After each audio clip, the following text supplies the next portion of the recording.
Hello everyone, welcome back to my channel. Friends, इस video में हम लोग यूपीपीएससी पॉलिटेक्निक लेक्चरर का पार्ट नंबर 5 डिस्कस करेंगे। इस वीडियो में मैं आपको इलेक्ट्रिकल मशीन, नेटवर्क थ्योरी और पावर सिस्टम के क्वेश्चन सॉल्व कराऊंगा। चलिए वीडियो की स्टार्टिंग करते हैं। Question number 41, 4 pole 50 hertz induction motor has a rotor speed of 1440 RPM, what is the rotor frequency. Friend, इसमें आपसे रोटर फ्रीक्वेंसी पूछी गई है। सबसे पहले हम लोग यहाँ पे क्या लिखते हैं, जो पोल आपको गिवन है, पोल आपको गिवन है 4, ठीक है, और फ्रीक्वेंसी आपको गिवन है 50 हर्ट्ज।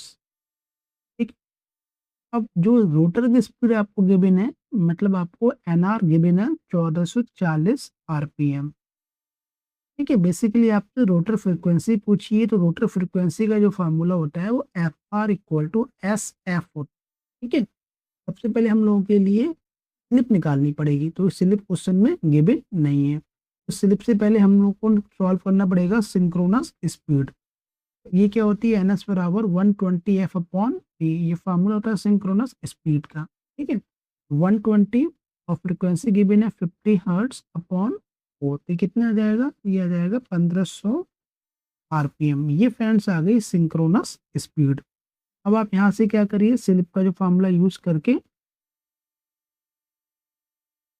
स्लिप का जो फार्मूला होता है N S minus N R upon N S, इस फार्मूले में आप वैल्यू पुट करिए तो आपको स्लिप की वैल्यू मिल जाएगी। ठीक है, 1500 माइनस 1440 अपॉन 1500। ठीक है, कितना मिल जाएगा आंसर आपको, ये स्लिप आपको मिल जाएगी 0.04। अब आप क्या करिए, रोटर फ्रीक्वेंसी आपसे पूछी गई है, तो F R equal to S into F. Slip कितनी गिवन है, 0.04, और फ्रीक्वेंसी कितनी है 50 हर्ट्स, तो यहाँ से कितना आ जाएगा 2 हर्ट्स। ठीक है, तो रोटर की फ्रीक्वेंसी कितनी हो जाएगी फ्रेंड्स, 2 हर्ट्स। मुझे हमारा इसमें बी है, तो उसमें करेक्ट हो जाएगा। फ्रेंड ध्यान रखिएगा, इंडक्शन मोटर में जब भी आपसे रोटर फ्रीक्वेंसी की बात हो, तो रोटर फ्रीक्वेंसी का जो फार्मूला होता है वो F R equal to S into F होता है। ठीक है, question number 42, in a two port network if Z12 बराबर Z21 द नेटवर्क इज। तो आपसे पूछा जा रहा है कि टू पोर्ट नेटवर्क में अगर Z12 बराबर Z21 है तो वो नेटवर्क क्या कहलाएगा। रेसिप्रोकल नेटवर्क होगा, सिमेट्रिकल होगा, लॉसलेस होगा, या फिर यूनिलैटरल होगा। तो देखिए फ्रेंड, क्या होता है, टू पोर्ट नेटवर्क में जेड पैरामीटर की कंडीशन में जब Z12 बराबर Z21 होता है, उस केस में जो नेटवर्क होता है वो रेसिप्रोकल होता है। सिमेट्रिकल कब होगा, जब Z11 बराबर Z22 होगा। ये सिमेट्रिकल के लिए कंडीशन है ना, टू पोर्ट नेटवर्क में जेड पैरामीटर के लिए। तो इसमें कौन सा ऑप्शन ठीक होगा हमारा, तो ऑप्शन में जो हमारा इसमें ए है वो उसमें करेक्ट हो जाएगा। रेसिप्रोकल के लिए जो कंडीशन होती है वो Z12 बराबर Z21 होती है। ठीक है, question number 43, the characteristics impedance of A lossless transmission line. तो लॉसलेस ट्रांसमिशन लाइन का कैरेक्टरिस्टिक्स इम्पीडेंस आपसे पूछा गया है। देखिए फ्रेंड, क्या होता है ना, मैं यहाँ पे थोड़ा सा नोट करता हूँ। और लॉसलेस ट्रांसमिशन लाइन में क्या होता है, जो आर की वैल्यू होती है 0 और जी की वैल्यू भी होती है 0। अब करेक्टरिस्टिक्स इम्पीडेंस जो होता है फ्रेंड, उसका फार्मूला होता है Z not equal to under root R plus J omega L upon G plus J omega T. अब यहाँ से आर की वैल्यू 0 है और जी की वैल्यू भी क्या है 0 है, तो क्या मिलेगा, जे ओमेगा से जे ओमेगा कैंसिल आउट हो जाएगा, तो क्या मिलेगा, under root L upon T. ठीक है, आप उसको याद रखिएगा, जो करेक्टरिस्टिक इम्पीडेंस होता है लॉसलेस ट्रांसमिशन लाइन के लिए, वो क्या होता है फ्रेंड, वो होता है रूट एल अपॉन सी। तो ऑप्शन में जो हमारा बी है वो उसमें करेक्ट हो जाएगा। Question number 44, in a DC motor the electromagnetic torque develop is proportional to. जो डीसी मोटर में इलेक्ट्रोमैग्नेटिक टॉर्क होता है वो किसके प्रोपोर्शनल होता है। तो देखिए फ्रेंड, क्या होता है ना, डीसी मोटर में अगर मैं टॉर्क इक्वेशन की बात करूं तो उसको फ्रेंड कैसे लिखते हैं, उसको लिखते हैं T equal to P Z upon 2 pi के पाई इंटू आई ए। ठीक है, यहाँ पे बेसिकली क्या होता है, जो पोल हो गया है ना, जेड हो गया, ये हो गया, ये सब कैसे हैं फ्रेंड, ये सब है कांस्टेंट। तो जो बेसिकली जो टॉर्क होगा वो डायरेक्टली प्रोपोर्शनल होगा फ्लक्स और आर्मेचर करंट के। ठीक है, यहाँ पे फाई क्या है, फाई है फ्रेंड्स फ्लक्स पर पोल, और आई ए क्या है, आई ए आर्मेचर करंट है। ठीक है, तो डीसी मोटर में जो टॉर्क होगा वो प्रोपोर्शनल होगा फ्लक्स की और आर्मेचर करंट के। तो ऑप्शन में जो हमारा इसमें बी है वो उसमें करेक्ट हो जाएगा। Question number 45, according to the superposition theorem, while considering one independent voltage source, the other independent voltage source are replaced by।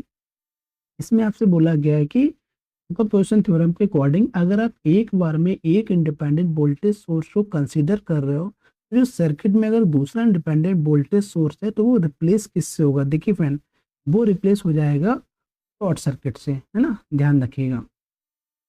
जैसे इंडिपेंडेंट वोल्टेज सोर्स है तो जो वोल्टेज सोर्स होगा वो शॉर्ट सर्किट से रिप्लेस कर देते हैं। अगर इनकेस अगर करंट सोर्स होता तो आप क्या करेंगे, अगर करंट सोर्स होता है तो आप उसको कर देंगे ओपन सर्किट। मतलब आपको एक बार में सिर्फ एक ही सोर्स को कंसीडर करना है, बाकी जो भी सर्किट में सोर्सेस लगे हुए हैं तो वो रिप्लेस हो जाते हैं उनके इंटरनल इम्पीडेंस के द्वारा। मतलब वोल्टेज सोर्स है तो आप उसको शॉर्ट कर दीजिए, करंट सोर्स है तो आप उसको ओपन कर दीजिए। ठीक है, तो इसमें फिलहाल बात हो रही थी वोल्टेज सोर्स की, तो ऑप्शन में जो हमारा बी है वो उसमें करेक्ट हो जाएगा। Question number 46, for a transmission line the voltage regulation is defined as.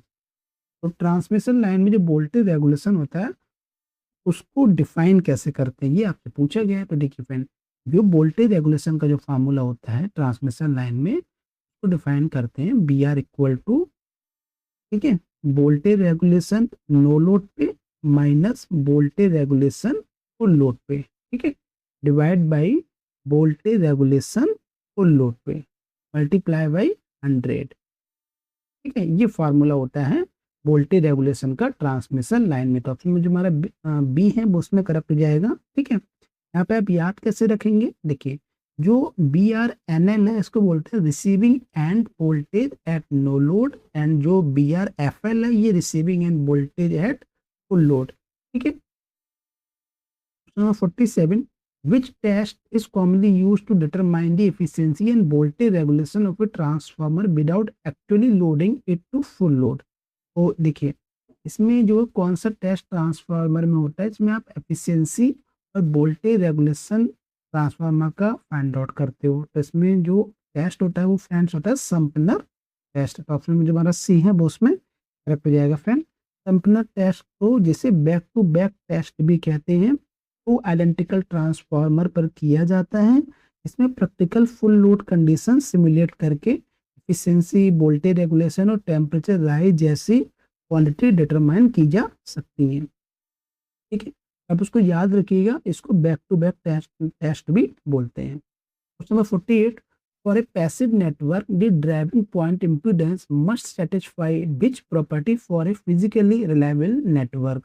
इसमें कौन सा ऑप्शन ठीक होगा हमारा, तो इसमें ऑप्शन में जो हमारा इसमें बी है वो उसमें करेक्ट हो जाएगा, it must be A positive real function. ठीक है, क्या होता है फ्रेंड, देखिए पॉजिटिव नेटवर्क की जो ड्राइविंग पॉइंट इम्पीडेंस या फिर एडमिटेंस को पॉजिटिव रियल फंक्शन होना चाहिए। Positive real function network synthesis और फिजिकल रिलायबिलिटी में बहुत इंपॉर्टेंट कंसेप्ट है। ठीक है, तो इसमें ऑप्शन में जो हमारा बी है वो उसमें करेक्ट हो जाएगा। Question number 49, which parameter of a transmission line is primarily responsible for the charging current। तो आपसे पूछा जा रहा है कि ट्रांसमिशन लाइन में कौन सा पैरामीटर रिस्पॉन्सिबल होता है चार्जिंग करंट के लिए। तो देखिए फ्रेंड, जो पैरामीटर रिस्पॉन्सिबल होता है वो होता है फ्रेंड कैपेसिटेंस, है ना, कैपेसिटेंस इसका आंसर होगा। थोड़ा मैं आपको बताता हूँ, देखिए क्या होता है, ट्रांसमिशन लाइन की कैपेसिटेंस के कारण लाइन में चार्जिंग करंट फ्लो करता है, और एक कैपेसिटिव करंट चार्जिंग करंट की वैल्यू क्या होती है, I C equal to J omega C B. ये होती है चार्जिंग करंट का फॉर्मूला। इसलिए लाइन कैपेसिटेंस बढ़ने पर क्या होता है, चार्जिंग करंट भी बढ़ जाती है ना। और लॉन्ग ट्रांसमिशन लाइन में ये इफेक्ट क्या होता है, ये इफेक्ट इंपॉर्टेंट होता है लॉन्ग ट्रांसमिशन लाइन में। तो आप याद रखिएगा, चार्जिंग करंट का मतलब क्या हुआ, आप कैपेसिटेंस का यूज करेंगे, है ना, और रिएक्टिव वोल्टेज ड्रॉप के लिए इंडक्टेंस का। ठीक है, ये रिस्पॉन्सिबल होगा चार्जिंग करंट के लिए, वो होगा कैपेसिटेंस। तो ऑप्शन में जो हमारा इसमें सी है वो उसमें करेक्ट हो जाएगा। Question number 50, in a synchronous generator the frequency of generated EMF is given by. Synchronous generator में जो फ्रीक्वेंसी होती है वो आप उसका फार्मूला आपसे पूछा गया है। तो देखिए बेसिकली फार्मूला क्या होता है, सिंक्रो ऐसे आप याद रखिएगा, मैंने आपको बताया था कि एन एस बराबर क्या होता है 120 एफ अपॉन पी। तो यहाँ से अब आप फ्रिक्वेंसी निकाल लीजिए, फ्रिक्वेंसी क्या हो जाएगी पी एन अपॉन 120। ठीक है, एन जो है वो स्पीड है, आरपीएम में पी हमारे नंबर ऑफ पोल्स हैं। ठीक है, इसमें कौन सा ऑप्शन ठीक होगा हमारा, ऑप्शन में जो हमारा इसमें बी है वो उसमें करेक्ट हो जाएगा। ठीक, 51, a DC shunt motor is running at constant load. If the flux is reduced by 20% approximately, what happened to its speed assuming armature voltage drop is neglected? तो फ्रेंड्स आपसे जो है वो पूछी जा रही है कि जो एक डीसी शंट मोटर है जो रनिंग कर रही है कांस्टेंट लोड पे और आपने फ्लक्स वैल्यू को 20% कम कर दिया है, तो इस केस में स्पीड क्या होगी। ठीक है, तो देखिए इसको सॉल्व करते हैं। एंड क्या होता है ना, डीसी मोटर में जो स्पीड और में जो रिलेशन होता है फ्लक्स में वो N proportional to B upon 5 होता है। अब जो फ्लक्स है वो आपने रिड्यूस कर दिया 20%, तो 5 क्या होगा, 5 हो जाएगा 0.851 ना। 20% आपने क्या किया, 20% आपने इसको रिड्यूस कर दिया। अब आप इसमें फॉर्मूला यूज कर लीजिए, N2 upon N1 equal to 5 upon 5 upon 5। ठीक, ये कितना हो जाएगा 5 अपॉन 5 कितना हो जाएगा 1 अपॉन 0.8, ये कितना मिल जाएगा 1.25। जो स्पीड इंक्रीज हुई है, speed increase by 1.25 minus 1 multiply by 100 कितना मिल जाएगा 25%। ठीक है, यानी कि अगर फ्लक्स कम हो गया तो स्पीड क्या हो जाएगी, स्पीड बढ़ जाती है। तो इसमें कौन सा ऑप्शन ठीक होगा हमारा, ऑप्शन में जो हमारा इसमें सी है वो उसमें करेक्ट हो जाएगा। ध्यान रखिएगा फ्रेंड्स, अगर फ्लक्स की वैल्यू कम हो रही है तो स्पीड की वैल्यू बढ़ जाएगी। क्वेश्चन नंबर 52, इस circuit has an inductor of 0.5 henry connected to a DC source through a 10 ohm resistance, time constant of the circuit. देखिए फ्रेंड, आपको इंडक्टर की वैल्यू गिवन है, इंडक्टर आपको गिवन है 0.5 हेनरी। ठीक, और रेजिस्टेंस आपको गिवन है 10 ओम। तो आपसे टाइम कांस्टेंट पूछा गया है। तो देखिए टाइम कांस्टेंट का जो फार्मूला होता है आरएल सर्किट के लिए वो एल अपॉन आर होता है। ठीक है, तो आपको इंडक्टेंस कितना गिवन है 0.5, रेजिस्टेंस आपको कितना गिवन है 10, है ना। तो आप इसको सॉल्व कर लीजिए, 1/20 कितना मिल जाएगा 0.05 सेकेंड। ऑप्शन में जो हमारे इसमें बी है वो उसमें करेक्ट हो जाएगा। ठीक, question number 53, in a power system the load factor is defined as. आपसे पूछे जा रहा है कि पावर फैक्टर में जो लोड फैक्टर होता है उसका फार्मूला क्या होता है। तो देखिए फ्रेंड, पावर फैक्टर में जो लोड फैक्टर होता है उसका फार्मूला होता है एवरेज लोड,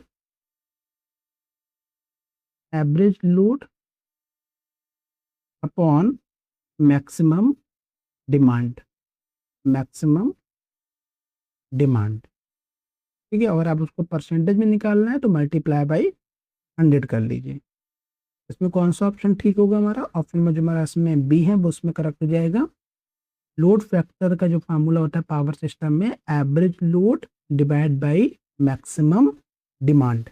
ठीक है, आप इसको याद कैसे रखेंगे, एवरेज डिवाइड बाई मैक्सिमम, इस तरह से आप इसको याद कर लीजिए, ट्रिक है ये। 54, which winding is generally use in high voltage low current transformer winding. तो ट्रांसफार्मर में कौन सी वाइंडिंग यूज करते हैं हाई वोल्टेज और लो करंट के लिए। तो फ्रेंड जो वाइंडिंग यूज करते हैं वो thin conductor with more turn. ठीक है, ऑप्शन में जो हमारा इसमें बी है वो उसमें करेक्ट हो जाएगा। ठीक है, क्योंकि देखिए हाई वोल्टेज के लिए आपको अधिक टर्न चाहिए। ठीक है, इसलिए और हाई वोल्टेज साइड पे क्या होता है, हाई वोल्टेज साइड पे करंट क्या होता है, करंट कम होता है। ठीक है, आप यहाँ से इसको देख भी सकते हैं, आर बराबर रो इंटू एल अपॉन ए। ठीक है, चलिए जब जब आप एरिया कम कर देंगे इन थिन कंडक्टर को जब आप यूज करेंगे एरिया कम हो गया। ठीक है, रेजिस्टेंस क्या हो गया, ज़्यादा हो गया। रेजिस्टेंस ज़्यादा हो गया तो करंट क्या हो जाएगी, करंट हो जाएगी कम। कंडक्टर आप कैसे यूज़ करोगे, थिन कंडक्टर, है ना? तो ये थिन कंडक्टर हो गया विद मोर टर्न।